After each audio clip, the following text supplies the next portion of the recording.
ಇದು ಹೆಚ್ಚು ಕಡಿಮೆ ಒಂದು 10 ವರ್ಷದಿಂದ ಅಲ್ಲ ನೀವು ಅಲ್ಲ ಸಾಧ್ಯವಾದಷ್ಟು ಜನಕ್ಕೆ ನಾನು ಇನ್ವೈಟ್ ಮಾಡೋಕ್ಕೆ ಹೋಗಿರಲಿಲ್ಲ.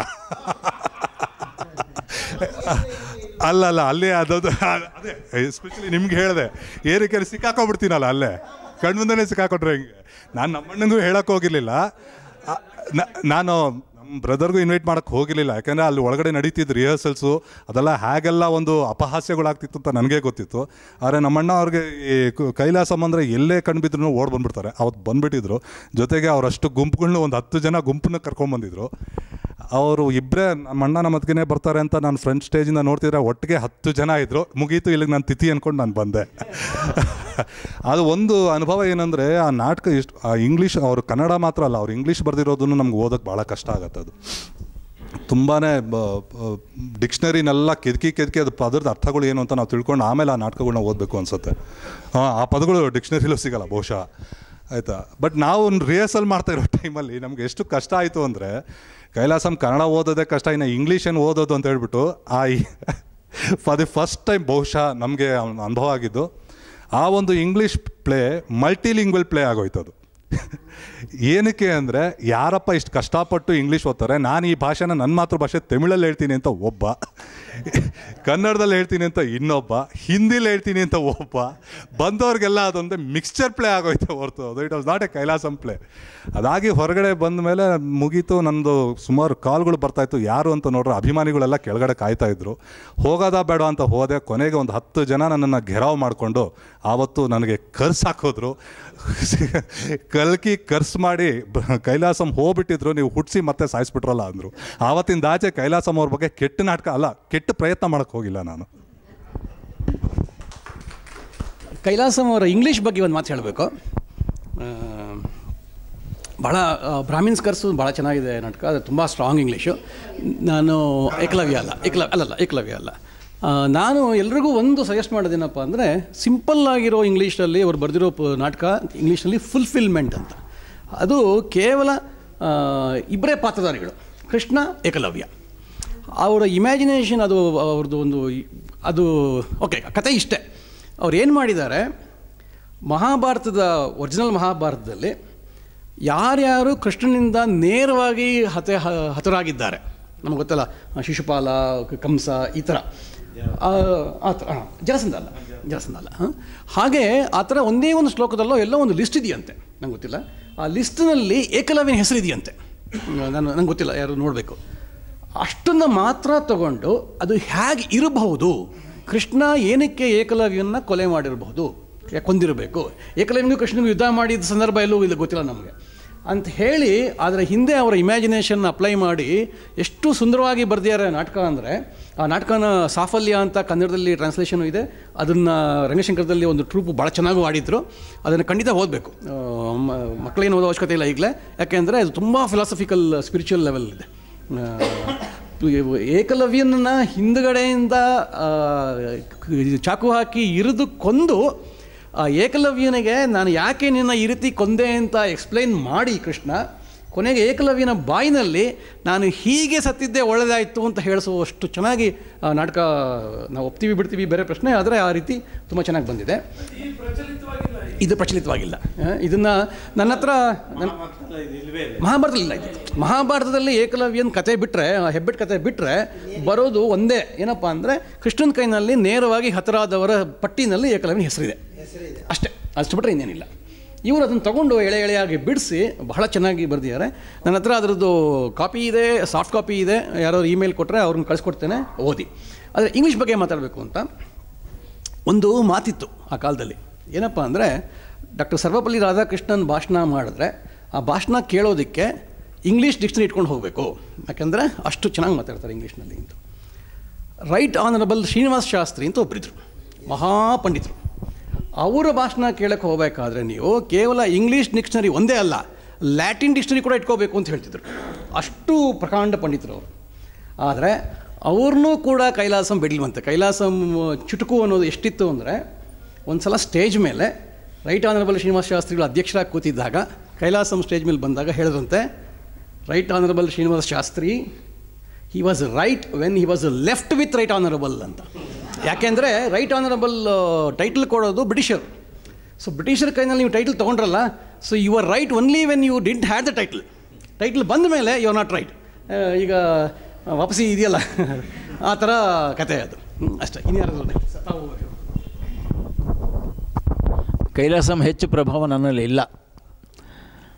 ಬರವಣಿಗೆ ಪ್ರಭಾವ ಇದೆ, ಸುತ್ತಮುತ್ತಲಿನ ಜನಗಳ ಪ್ರಭಾವ ತುಂಬ ಇದೆ ಒಂದು ಅಂಶ.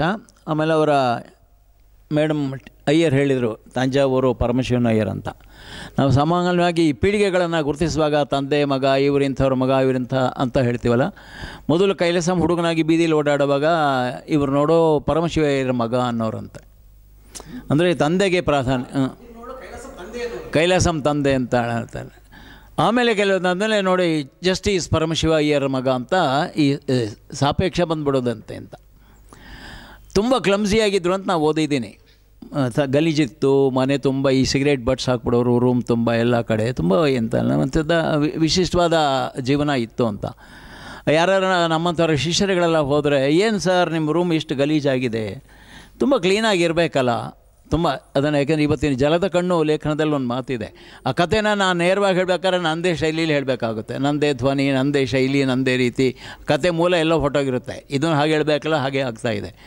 ಆಮೇಲೆ ತುಂಬ ಕ್ಲೀನಾಗಿರ್ತೀನಿ, ನನಗೆ ಆ ಪರಿಕಲ್ಪನೆ ಇದೆ, ನಾನು ತುಂಬ ಮಿಸ್ಟರ್ ಕ್ಲೀನ್ ನಾನು ಅಂತೀನಿ. ಆವಾಗ ಕೈಲಾಸಂ ನೇರವಾಗಿ ಹೇಳಿದ್ರಂತೆ, ಅವಾಗ ನೋಡು ತುಂಬ ಕೊಳಕಾಗಿದೆ, ಕ್ಲೀನ್ ಇಲ್ಲಿ ಇರಬೇಕಾದ ಒಂದೇ ವಸ್ತು ಅಂದರೆ ಇವು ಅಂದ್ರಂತೆ. ಶುದ್ಧವಾಗಿರಬೇಕು ಅಂದರೆ ಇಲ್ಲಿ ಇರಬೇಕಾದ ಒಂದೇ ವಸ್ತು ಅಂದರೆ ಇವು ಅಂತ, because you insist on that ಅಂತ.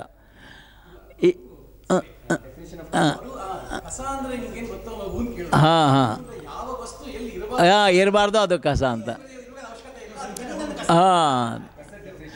ಆಮೇಲೆ ಈ ನಾಟಕರ ರಂಗದಲ್ಲಿ ತುಂಬ ಜನ ಒಬ್ಬ ನಿಂತ್ಕೊಂಡು ಹೋಗಿ ತುಂಬ ಚೆನ್ನಾಗಿ ಹೇಳ್ತಾರೆ ಇದನ್ನು. ಈ ರಂಗಭೂಮಿ ಪ್ರಕಾಶನ ಪ್ರಕಾರ ಬಂದಾಗ ಅವನು ಮುಂದೆ ನಾಕಾಣೆಯ ರಾಜ ನಿಂತ್ಕೊಂಡು ನೋಡ್ತಾ ಇದ್ದಂತೆ. ಎಲ್ಲರೂ ಅವ್ನು ನಿಂತ್ಕೊಂಡ್ಬಿಟ್ಟ, ಅಭಿನಯ ಚೆನ್ನಾಗಿ ಬಂತಂತೆ. ಕೂತ್ಕೊಳ್ಳೋ ಅಂತಿದ್ದಾರೆ, ಕೂತ್ಕೊಳ್ತಾನೆ ಇರಲಿಲ್ಲ, ಕಂಬಳಿ ಹೊತ್ಕೊಂಡಿದ್ದ. ಜೀವಸ್ ಮೀಟ್ಬುಕ್ ಏನು ಮಾಡಬೇಕು, ಎಲ್ಲರೂ ಹೇಳಿದರೆ ಕೂತ್ಕೊಳ್ಳಿ, ಕಂಬಳಿ ಇವಳು ಕೂತ್ಕೋ ಅಂದ್ರಂತೆ. ಅವ್ನು ಕಂಬಳಿ ಹಾಕ್ಕೊಂಡಿದ್ದಲ್ಲ, ಕಂಬಳಿ ಅಂತ ತಕ್ಷಣ ಕೂತ್ಕೊಂಡ್ಬಿಟ್ನಂತೆ. What thousands of people could not do, Kailasam did it. ಅಂದರೆ ಇದು ಒಂದು ಅಂಶ ಇಷ್ಟೇ ಅಂತದೆ. ಎರಡನೇದು ಅವ್ರ ಸುತ್ತಮುತ್ತಲಿನ ಇವರು ನಮ್ಮ ಹಿರಿಯರು ಒಂದು ಮಾತು ಹೇಳಿದರು.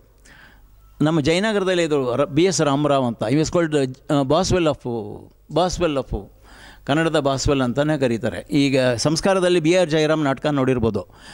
ಕೈಲಾಸಂ ಅವರ ಎಲ್ಲ ನಾಟಕಗಳಲ್ಲಿ ಅಮ್ಮನ ಪಾತ್ರ ಇದೆಯಲ್ಲ ಅತ್ಯಂತ, ಇವ್ರು ಹೇಳಿದಾರಲ್ಲ ಪಾತ್ರ ಹೀಗೆ ಐತೆ ನಾವು ಬಾರ್ನ್ ಬಿಡು ಅಂತ. ಈಗಲೂ ಇದ್ದಾರೆ BR ನಮ್ಮ ಮನೆ ಹತ್ರನೇ ಇದ್ದಾರೆ ಜಯನಗರದಲ್ಲಿ. ಅಷ್ಟು ಅತ್ಯುತ್ತಮ ಮಾಡೋರು. ಅವ್ರ ತಂದೆಯವರು, ಯಾಕೆಂದ್ರೆ ನಾವು ಸಮ್ಮರ್ ಕೋರ್ಸ್ ಕರ್ಸಾಗ ಅವರ ಪರಿಚಯ ಜಾಸ್ತಿ ಬಂತು. BS ಕೇಶರ ಸಂಪರ್ಕ ಬಂತು. ಅದಾದಮೇಲೆ ಅವರ ಕೊನೆಯಲ್ಲಿ ರವಿ ಕಲಾವಿದರು ಅಂತ ಒಂದು ತಂಡ ಹುಟ್ಟಾಕಿದರು. ಅಲ್ಲಿ SN ಆನಂದರಾವ್ ಅಂತ ಒಬ್ಬರು ಹಿರಿಯರು ನಮಗೆ ಬಂಡವಾಳದ ಬಡಾಯಿ ನಾಟಕ ಮಾಡಿಸಿ ನಮ್ಮನ್ನೆಲ್ಲ ಅದರಲ್ಲಿ ದುಡಿಸ್ಕೊಂಡ್ರು. ನಾನು ಅದರಲ್ಲಿ ಒಂದು ಪಾತ್ರ ಮಾಡಿದ್ದೆ ಅಂತ. ಸಮಾಜ ಸುಧಾರಣೆಯ ದೃಷ್ಟಿಯಿಂದ ಬಹಳ ತುಂಬ ಒಳ್ಳೆಯ ಕೆಲಸ ಮಾಡಿದ್ರು ಅಂತೀನಿ. ಯಾಕೆಂದರೆ ಪರ್ಪಸ್ ಅನ್ನೋದು ತುಂಬ ಜನ ನೀವೆಲ್ಲ ಇವರು ಸಾಫಲ್ಯ ಹೇಗೆ ಹೇಳಿದರು ಮೇಷ್ಟ್ರಾದ್ದರಿಂದ ನಾನು ಹೇಳ್ತೀನಿ, ಶಿಕ್ಷಣದ ಉದ್ದೇಶನ ಎಷ್ಟು ಗಂಭೀರ ಸ್ತರದಲ್ಲಿ ಅವ್ರು ಹೇಳ್ತಾರೆ ಅಂದರೆ, ರಾಧಾಕೃಷ್ಣನು ಇವತ್ತು ಎಷ್ಟೆಷ್ಟು ಶಿಕ್ಷಣದ ಬಗ್ಗೆ ಏನೇನು ತಜ್ಞರಿದ್ದಾರೆ ಸರ್ ನಾವೆಲ್ಲ ಹೇಳ್ತೀವಲ್ಲ, ಎಲ್ಲರೂ ನಿವಾಳಿಸ್ಬಿಡ್ತಾರೆ ನಿಜವಾದ ಶಿಕ್ಷಣದ ಗುರಿ ಏನು ಅಂತ. ಆಮೇಲೆ ನಾವು ಹೊರಗೊಂದು ಒಳಗೊಂದು ಅಂತೀವಿ, ಟೊಳ್ಳು ಕೊಟ್ಟು ಅಂತೀವಿ. ನಮ್ಮ ಹಳೆಯ ಒಂದು ಕಥೆಯಲ್ಲಿ ಬರುತ್ತೆ, ತುಂಬ ಚೆನ್ನಾಗಿ ಓದಿರೋನು ರ್ಯಾಂಕ್ ತೊಗೊಳ್ಳೋ ಮಗ ಏನೂ ಮಾಡಲ್ಲ. ಅವನು ಚೆನ್ನಾಗಿ ಓದ್ಬಿಟ್ಟು ವೈಟ್ ಕಾಲರ್ ಇದು ಮಾಡ್ಕೋತಾನೆ. ದಡ್ಬಡಿ ಮಗ ಅಂತ ಅನ್ಸ್ಕೊಂಡಿರೋ ತುಂಬ ಹೆಲ್ಪ್ ಆಗ್ತಂತ ಸ್ಕೌಟ್ ಮಾಡ್ಕೊಂಡು ಅಲ್ಲಿ ಮಾಡ್ತಾರೆ. ಮೇಷ್ಟ್ರು ಹೇಳ್ಕೊಂಡು ಟೊಳುಗಟ್ಟಿ ಅಂತಲೇ. ಅಂದರೆ ಪ್ರತಿಯೊಂದು ವಸ್ತುವಿನಲ್ಲೂ ಸಹ ನೋಡಿ ಆ ಸಮಾಜ ಸುಧಾರಣೆ ಅಂಶ ತುಂಬ ಇತ್ತು. ಆ ದಿನಗಳಲ್ಲಿ ಆ ನಾಟಕಗಳು ಅವ್ರನ್ನ ತುಂಬ ಸುಧಾರಣೆ ಮಾಡೋದ್ರಿಂದ ಪರ್ಪಸ್ ಅಂತೂ ಇವು ನನ್ನ ಹತ್ರ ಪುಸ್ತಕ ಇದೆ ಅಂದರು. ಎಷ್ಟು ಗಂಭೀರ ಸ್ತರದಲ್ಲಿ ಆ ಶಿಕ್ಷಣದ ಬಗ್ಗೆ ತತ್ವಗಳನ್ನ ಹೇಳ್ತಾರೆ ಅಂದರೆ, ಇಡೀ ಶಿಕ್ಷಣದ ಎಲ್ಲ ತತ್ವ ಸಿದ್ಧಾಂತಗಳನ್ನು ಅವರು ತುಂಬ ನಿರೂಪಿಸ್ಬಿಡ್ತಾರೆ. ಕೊನೆಯ ಅಂಶ ಅಂತ ಹೇಳೋಲ್ಲ, ನಾನು ಉಪಸಂಹಾರ ಮಾಡ್ತಿಲ್ಲ.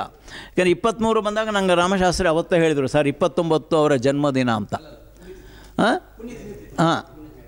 ನಾನು ಪುಣ್ಯತಿಥಿ ಕ್ಷಮಿಸಿ ಅಂತ ಹೇಳಿದ್ರು. ನಾನು ಇದಕ್ಕಿದ್ದಂಗೆ ನಾನು ಪ್ರಜಾವಾಣಿ 3 ಪತ್ರಿಕೆ ಓದೋದ್ರಿಂದಲೇ ಇರೋದ್ರಿಂದ ದಿನ ಓದ್ತೀನಿ. 23 ಅವ್ರು ಹೇಳಿದ ತಕ್ಷಣ ಹೇಳಿದ್ರು, ನನ್ನ ಹತ್ರ ಕ್ಲಿಪ್ಪಿಂಗ್ ಇಟ್ಕೊಂಡಿದ್ದೀನಿ ಅಂತ. ಪೂರ್ತಿ ಓದಲ್ಲ.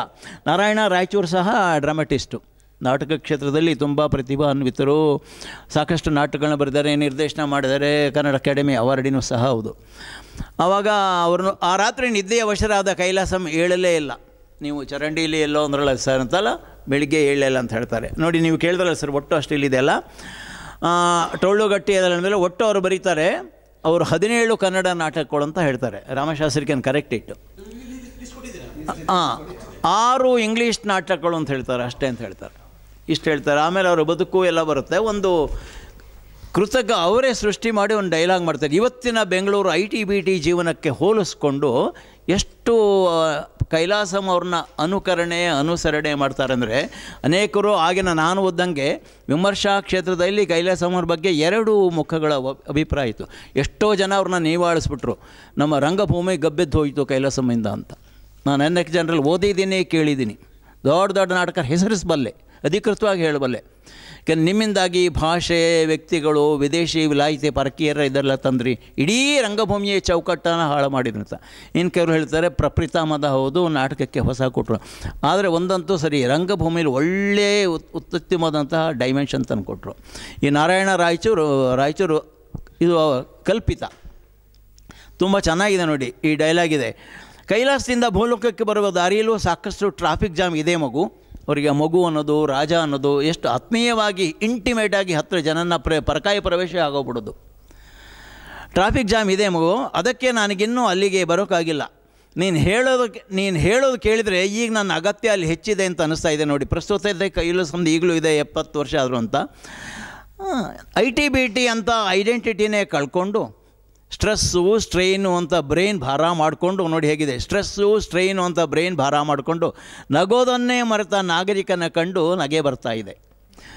ನಗೋದನ್ನೇ ಮರೆತ ನಾಗರಿಕನ ಕಂಡು ನಗೆಯೂ ಬರ್ತಿದೆ, ನನಗೆ ನಗೆಯೂ ಬರ್ತಿದೆ.